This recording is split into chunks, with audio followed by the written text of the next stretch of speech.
ñu ñëw ci quelques flash info yi nga xamante ni am na tey ci bés bi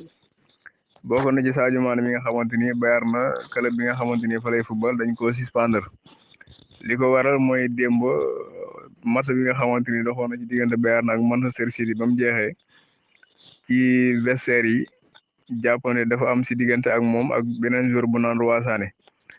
parce que Sadio Mané nee na bi nekkee ci terrain bi Roi Sané doon na wax ak moom ci ay kàddu yoo xamante ni du kàddu yu am teggin moo tax bi match bi jeexee mu ñëw waxanteeg moom ba daal di koy dóoru coup ci loolu nag ci la club bi jël décision daal di koy suspendre ba loolu passé sax am na alamaan boo xamante ni aussi teg nañ ko mu nekk alamaan boo xamante ni xaw naa dis tuuti beneen information bi nga xamante ni nag am na sànq nii muy instant bi administration wala direction Bayern na am na ñu ne ñi nga xalaat sax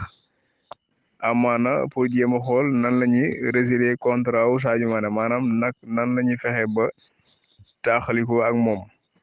loolu mooy li nga xamante ni moom moo beesaat ci mbir mi donc mu nekk situation boo xamante ni wax dëgg yàlla xaw na compliqué ci joueur Sénégal bi nga xamante ni moom mooy football foofu noonu ca Bayern na